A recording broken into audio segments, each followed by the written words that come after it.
Son parcours administratif puis politique se confond avec le Cameroun moderne. Figure de référence de la nation, tous les Camerounais le connaissent. Mais que savent-ils de lui? En réalité, bien peu de choses. La première fois que je l'ai vu, en réalité, il ne m'avait pas beaucoup frappé. Il était secrétaire général du ministère de l'Éducation nationale et moi j'étais en dernière année à l'ENAM et à ce titre-là j'ai participé à la Commission nationale des bourses qu'il présidait après le départ du ministre, c'était Kim Boumois. Et bon, là pour moi c'était un haut fonctionnaire. Notre première rencontre, elle est très loin. Je venais d'avoir le bac et je suis allé demander une attestation au ministère de l'Éducation nationale. Et le président Paul Biya, à l'époque, était le directeur de cabinet du ministre de l'Éducation nationale, M. William Etekin-Boumois. Il a commencé à me frapper quand j'étais secrétaire général du ministère de l'administration territoriale, parce que souvent, il assurait l'intérim du ministre Aïssi Mbodo, qui était mon ministre. Et c'est à ce moment-là que j'ai vraiment eu mon premier contact professionnel avec lui. Notre véritable première rencontre a eu lieu alors que j'étais directeur de l'ERIC. Il a daigné me recevoir comme Premier ministre. Nous sommes restés 4 heures et c'est très bizarre. Un mois après, il était président de la République. Est-ce le fruit d'une constitution héréditaire? Est-ce la trace des influences éducatives et relationnelles? Paul Biya, depuis toujours, cultive la discrétion et ses tête-à-tête avec lui-même.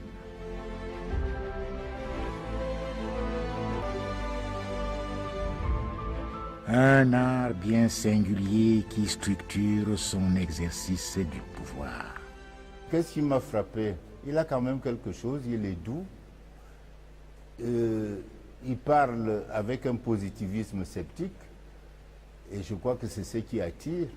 Il a une analyse pénétrante d'un certain nombre de problèmes et par la suite j'ai pu travailler avec lui. Je me suis aperçu qu'il avait, à mon avis, un premier atout qui explique un peu son ascension, c'est qu'il connaît le Cameroun et les Camerounais.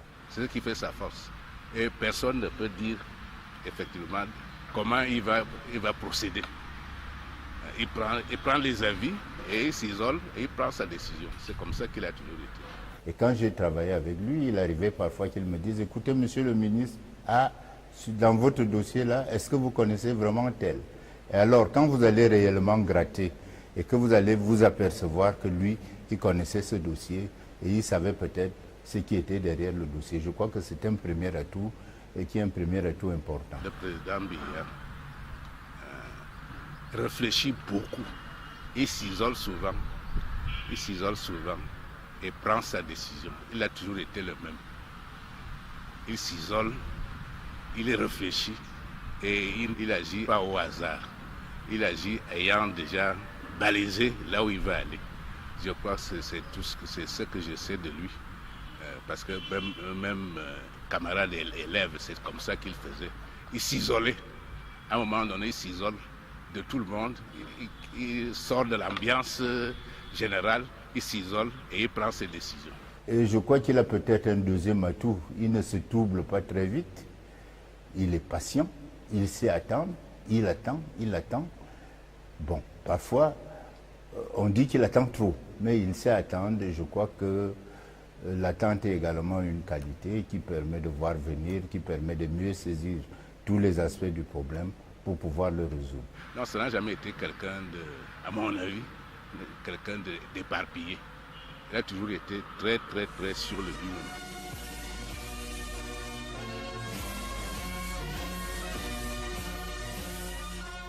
Mais de quel bois donc fait-on les chefs d'État? Est-ce un transport subi du destin qui vous porte au sommet de l'État ou y a-t-il à la base une démarche volontariste personnelle qui prédestine? Les deux, certainement. Biya était le meilleur élève en français et en philosophie. Toujours. On n'a jamais pu l'égaler. Bon, peut-être Feu et Togaïli étaient les deux. Parce que nous avions pris un certain nombre d'engagements. en terminale, pas même en terminale, on avait pris avant. Premier engagement, aucun étranger, entre guillemets les Français à l'époque, ne devait être premier dans aucune matière.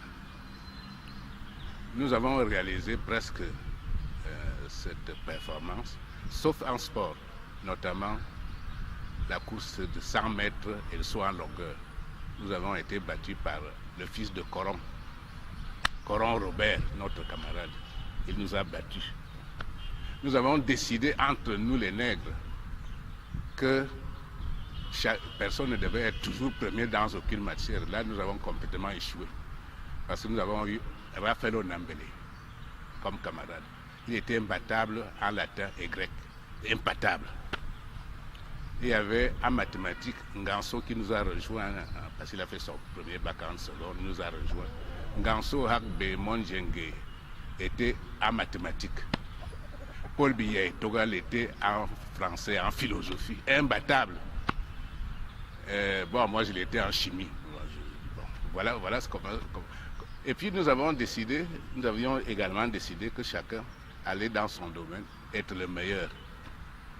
Je pense que nous n'avons pas trahi nos engagements. Bien en politique, il est le meilleur.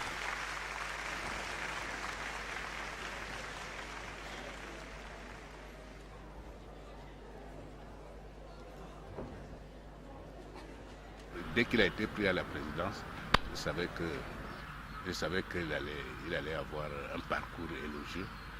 Vous savez, je vais peut-être vous dévoiler quelque chose. Ahidjo a testé au moins 5 personnalités pour voir qui va lui succéder. Il y avait Biya, il y avait Aïssim Vodo, il y avait Eboua, il y avait Sengakour, il y avait Mpouma, Léonard Claude, 5. Il les a testés et à mon avis, Biya est sorti le major de ces 5-là. Pourquoi? Parce que c'est lui qui fournissait le travail bien fouillé à temps. Ce n'est pas par hasard que c'est venu comme ça, parce que c'est un homme réfléchi. Voilà quelqu'un qui ne s'est pas battu pour avoir le pouvoir, lui a été offert sur un plateau. Il n'a rien demandé, on le lui a donné, et je suis sûr que si on le lui a donné, c'est parce que c'était la volonté du Dieu.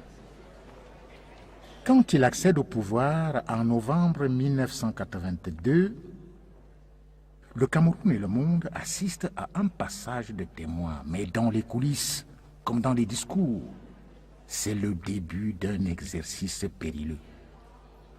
Imprimer sa marque sans sortir du sillon tracé par son prédécesseur. Traduire le changement sans trahir la continuité.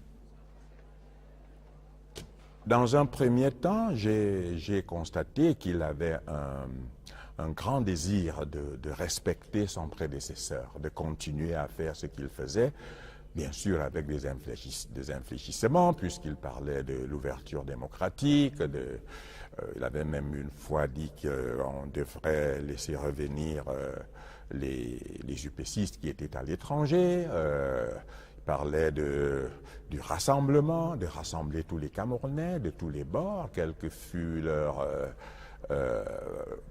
passé politique.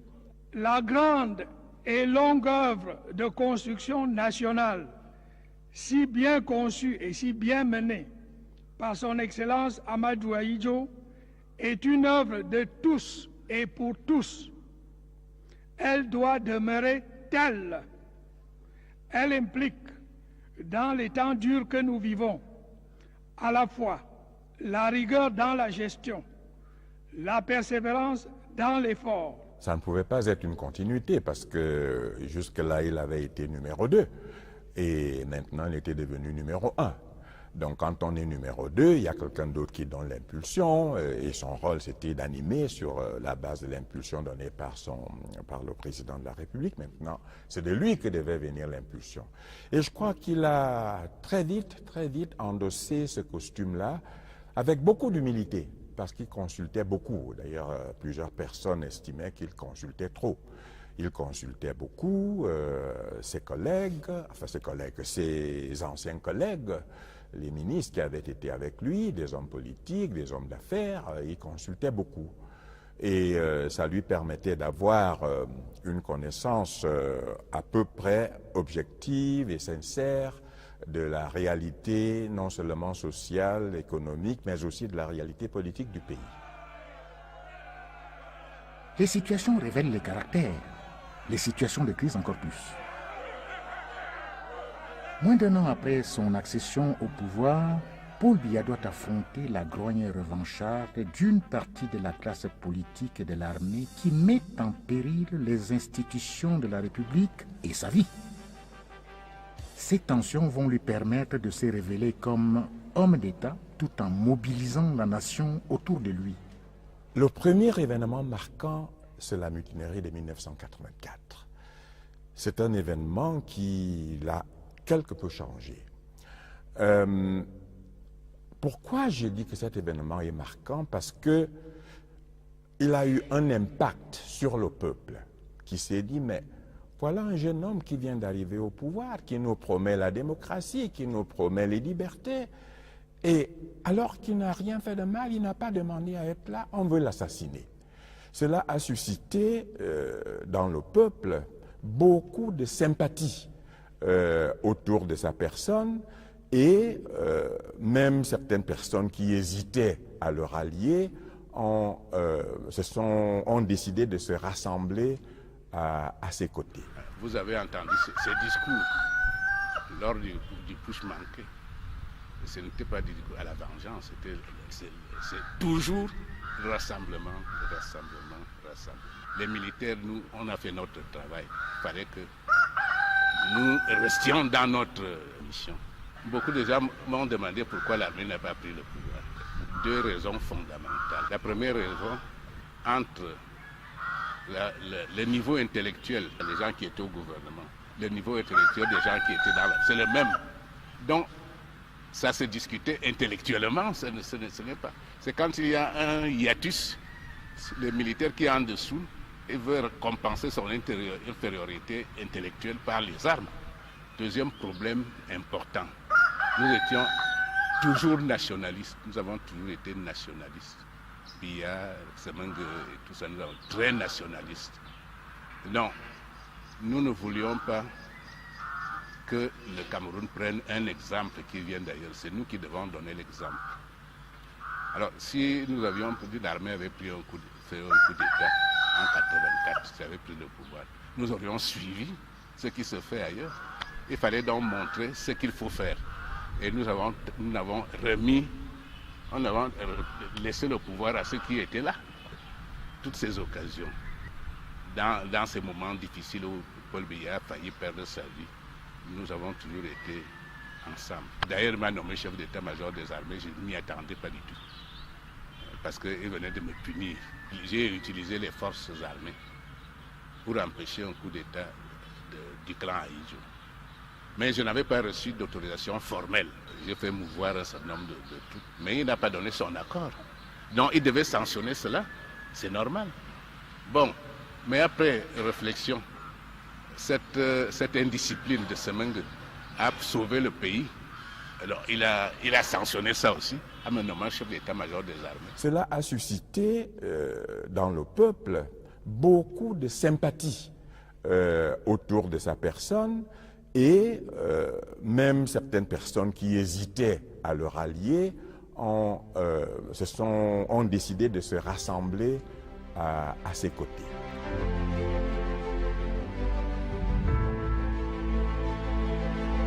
Cet épisode dramatique va davantage accentuer sa prise de distance.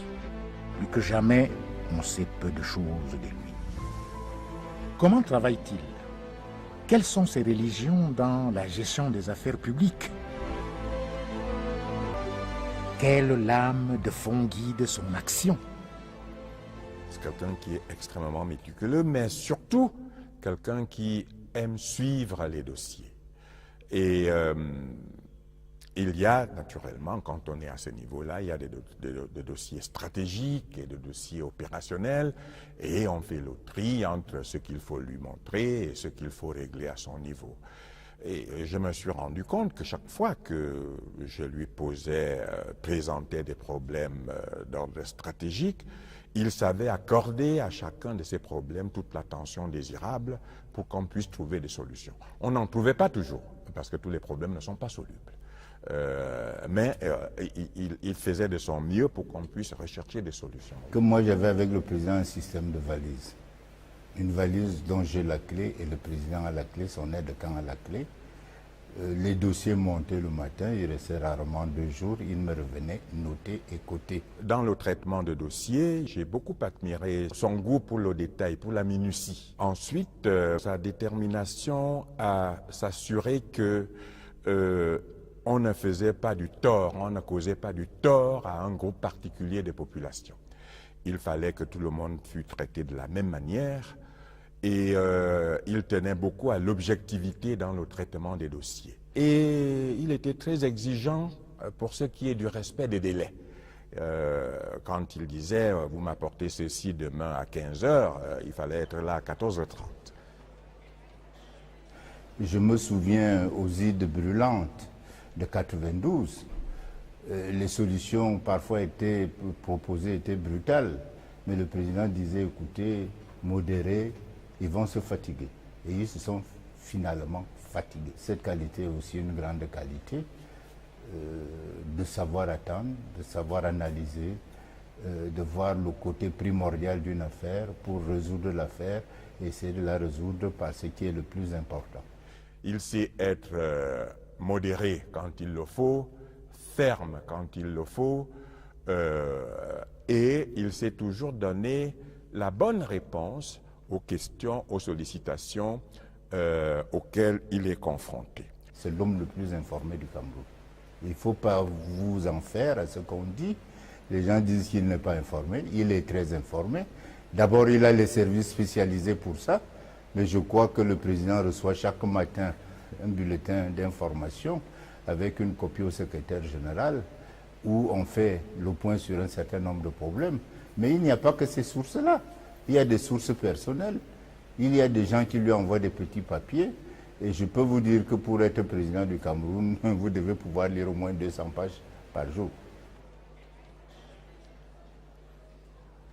Le président a su exploiter de manière optimale les données sociologiques de son peuple, à travers le management des élites, parce qu'il a su utiliser les élites intellectuelles, les élites politiques, les élites économiques, les élites administratives, pour se constituer des bastions solides dans le Grand Nord, dans le Grand Sud, dans le Grand Est, dans le Grand Ouest et dans les régions du Nord-Ouest et du Sud-Ouest. Et je crois que pour cela, il fallait des talents particuliers de leadership pour réussir à faire cela. Mais ce qui fait la différence, c'est les qualités propres. Moi, j'ai connu des gens qui étaient dans le système avant, qui avaient leurs qualités, mais peut-être qu'ils n'avaient pas les qualités de synthèse, qui n'avaient pas les qualités de tolérance.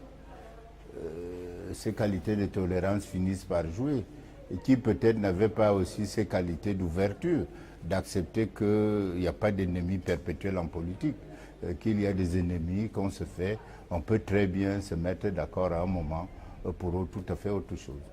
Notre pays n'est pas facile, c'est un pays mosaïque qu'il ne faut pas, s'il faut des fortes têtes, ça peut éclater. Donc il faut quelqu'un de rassembleur, donc un homme réfléchi. C'est pour ça que je crois qu'il le mérite. Il l'a mérité, il le mérite encore. Pouvoir vaincre ce qui est ardu, pouvoir continuer le combat quand il faut le continuer, étant convaincu de la justesse de vos thèses, étant convaincu par le patriotisme et par les buts, les objectifs que vous vous êtes fixés. Et je crois que cet homme-là sait se fixer des objectifs, il sait y tenir, au long cours d'ailleurs, et c'est pour ça que les résultats ne se voient pas toujours tout de suite. Il a toujours été discret. C'est ça qui l'a favorisé même. Au lieu d'avoir dans des fortes têtes qui pouvaient amener le Cameroun dans peut-être dans un écueil, dans des profondeurs, il fallait quelqu'un de réfléchi. En 3 décennies, le Cameroun a alterné crise politique, crise économique et crise de légitimité, crise frontalière et militaire, crise morale, crise sécuritaire et humanitaire, crise identitaire. Quand soufflent les vents contraires, c'est alors que le président déploie sa science du pouvoir et révèle ses talents, sans jamais se départir de sa seconde nature, la discrétion. Parmi toutes, Bakassi reste en cela un cas d'école. L'affaire Bakassi, que beaucoup de gens ne connaissent pas. L'affaire Bakassi. Je peux dire que nous soyons au Cameroun, à l'étranger. Nous n'avons jamais manqué d'instructions. Bon, vous voyez, comment a-t-il fait pour qu'ils se réunissent, le secrétaire général qui est mort, Kofi Annan, Chirac et Obasanjo, à Saint-Cloud, le 5 septembre 2002. Comment il a fait pour réunir ces gens-là? Et c'est ce sommet qu'on a défini, on a décidé d'accepter le verdict de la Cour internationale, quel qu'il soit. Qu'on a décidé également de mettre en place un mécanisme de mise en œuvre. Comment Biya a fait pour faire cette réunion? Moi, je ne sais pas comment il a fait, mais il a réussi. Je dois vous dire que Bakassi, c'est deux choses. Une première chose, c'est un chef qui a su écouter. Et une deuxième chose, une expertise camerounaise qui a su travailler avec les autres expertises. Il ne savait pas, personne ne savait quelle sera la décision de la Cour, mais il a anticipé. Il a anticipé Green Tree, pareil, parce que quand ça a coincé à Bakassi, il fallait faire réunir, mais là même il a réuni plus, non seulement Obasanjo et lui et le Kofi Annan, mais il a impliqué les États témoins. Les États témoins, c'est la France, les États-Unis, la Grande-Bretagne et l'Allemagne. Les États témoins. Donc, pratiquement, la plus grande puissance du monde, les États-Unis, et tous les États qui étaient plus ou moins impliqués dans le Cameroun. L'Allemagne d'abord, la France et la Grande-Bretagne après. C'est génial. Moi, je ne sais pas comment il a fait pour faire ça. Donc, je prends que ces deux exemples pour montrer qu'il anticipe largement en avance sur les autres, parce qu'il y a la réflexion à la base de tout. S'il y a un euro, le président Paul Biya et l'expertise camerounaise qui a travaillé avec l'expertise internationale. Le peuple camerounais a dû constater, même ceux qui n'y croyaient pas, ces talents des leaders pondérés, sages, qui met toujours en avant les intérêts de son peuple pour trouver les solutions les moins douloureuses pour celui-ci.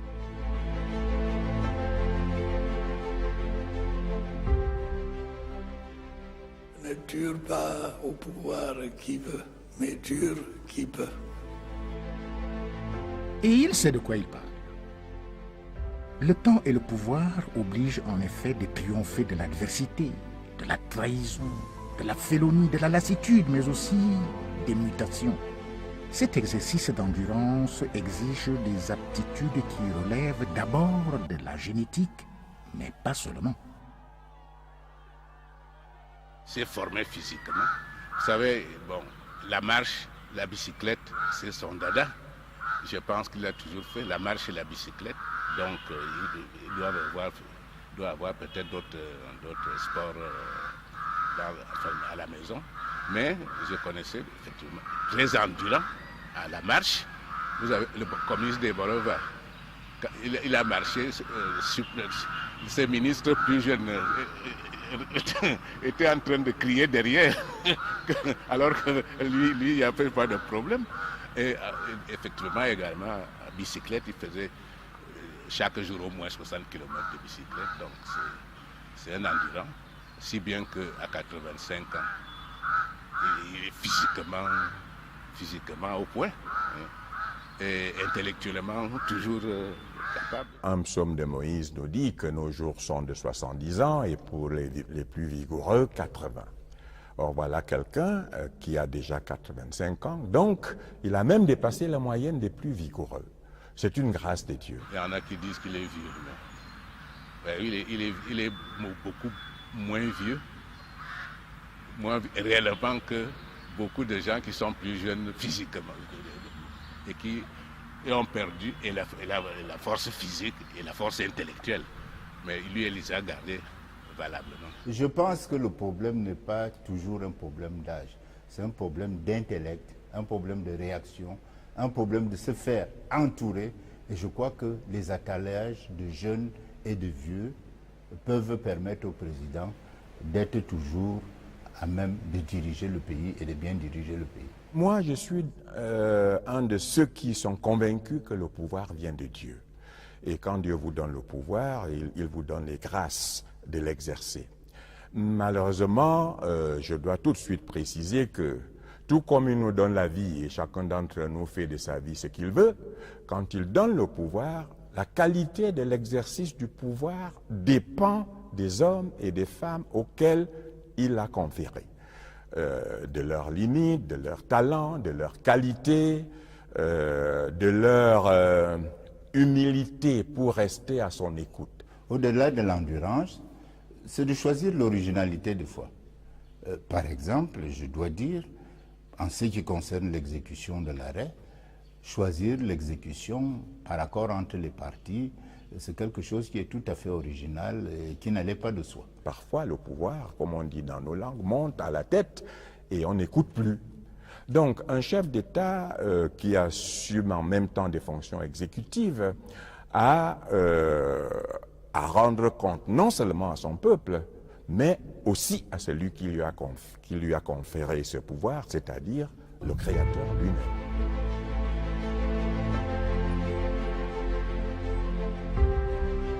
À côté du rapport au pouvoir et au temps, il y a le rapport aux choses. Derrière l'ambition des hommes se cache souvent la volonté de posséder, d'accumuler. Cet homme qui ne dévoile de lui que l'essentiel indispensable reste de ce point de vue également un cas unique. Aussi loin que je me souvienne, je n'ai jamais eu l'impression que le président mettait son intérêt personnel ou son intérêt familial au même niveau que l'intérêt général, l'intérêt de l'État, l'intérêt du public, le bien commun. Montrer l'exemple. Partout, nous avons été pratiquement le premier, partout. Il fallait Moi, dans l'armée, je disais, je suis le modèle, je suis l'exemple, suivez-moi. Donc j'étais obligé d'être correct en tout, y compris le domaine de l'argent. Nous n'avons jamais été des gens qui aiment gérer l'argent. C'est d'autres qui s'occupaient de ça. C'est ça. Et on me donnait les règles. C'était transparent. Je me rappelle, lorsque j'étais secrétaire général des services du Premier ministre, lui étant Premier ministre, quelqu'un est allé raconter que j'avais pris un rouleau de papier hygiénique. Et il m'a appelé pour me demander si effectivement j'avais pris un rouleau de papier hygiénique de l'État pour ma consommation personnelle. Alors vous voyez jusqu'à quel point il tenait à ce que la chose publique fût respectée. On voulait montrer le bon exemple à suivre. Suivez-moi, suivez mon exemple. Je suis le modèle. C'est tout. J'ai plutôt eu l'impression que souvent, il s'oubliait pour privilégier le bien commun. On disait, par exemple, jusqu'à ce qu'il devienne président de la République, qu'il était l'un des membres du gouvernement les plus pauvres, malgré toutes les fonctions qu'il avait occupées. Dans notre génération, vous ne verrez pas beaucoup de gens qui ont trempé dans l'argent, dans ces problèmes-là. S'il ne l'a pas fait quand il était plus jeune, je ne suis pas sûr que ce soit à 85 ans révolus qu'il veuille maintenant penser à lui. Je crois qu'il pense davantage à son peuple qu'à lui-même. Et on ne peut que le féliciter pour cela. Et maintenant? Et maintenant, que va-t-il faire de cette nouvelle victoire, de ce nouveau défi, de ce nouvel horizon qui s'ouvre à lui?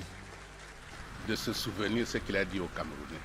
Je serai le président qui laisse au Cameroun la démocratie et le progrès. Bon, la démocratie est presque là. Mais il faut la parfaire parce qu'il y a, vous savez, je peux dire le summum de la démocratie, c'est l'anarchie. Donc il faut limiter la démocratie là où ça doit s'arrêter, parce que sinon c'est l'anarchie. Je crois que c'est quelqu'un qui aime les défis. Il se donne les défis à lui-même et il cherche à relever les défis que rencontre le peuple camerounais. Et je crois qu'il a senti qu'il fallait que, à cette heure particulière de l'histoire du Cameroun, il puisse encore, malgré tout, donner ce dont il est capable. Il faut le développement du Cameroun. Et je pense qu'il a la phase des grandes ambitions, maintenant des grandes réalisations. Il faut qu'il fasse des grandes réalisations. Il faut qu'il les achève pour laisser au Cameroun la prospérité. Et comme ça, il leur a promis ça. Il se doit de leur accorder ça avant de partir. C'est ce que je pense. Et je pense qu'il en est conscient et c'est ce qu'il va faire. Vous savez, et son prédécesseur aimait à le dire, le pouvoir lasse, finit par lasser. Et lui, malgré les ingratitudes, malgré les challenges, malgré les incompréhensions, malgré les difficultés, s'il tient à revenir, je crois qu'il estime qu'il a quelque chose à donner, qu'il n'a pas encore entièrement donné et qui peut être utile à l'ensemble de la communauté nationale, au continent africain et au monde. Je crois que c'était ça le défi qu'il s'était imposé à lui-même. Je crois que l'une des premières tâches du président de la République, c'est d'assurer au Cameroun une croissance équilibrée, une croissance permettant de distribuer une justice sociale à toutes les couches sociales camerounaises. Je crois que s'il a accepté ces mandats qui va s'ouvrir bientôt, c'est pour relever avec encore plus de talent, encore plus de réussite les grands challenges qui s'annoncent, parce qu'à mon avis, ce mandat sera plus sensible que tous les autres. Cette affaire du NOZO, du Nord-Ouest et du Sud-Ouest, il faudrait trouver une solution qui soit compatible avec le devoir constitutionnel qui incombe au président de garantir l'intégrité territoriale de la République du Cameroun et l'unité de la nation. Et je pense qu'on oublie très souvent que le président a aussi ce devoir-là, que c'est un devoir constitutionnel qui est sur sa tête. Non seulement ramener la paix dans les régions du Nord-Est et du Sud-Ouest, mais aussi relever des challenges tels que améliorer le rendement de la fonction publique, de l'administration publique, améliorer le processus de décentralisation, améliorer le respect de la discipline sociale dans la société, améliorer le rythme des investissements dans notre pays, etc., etc.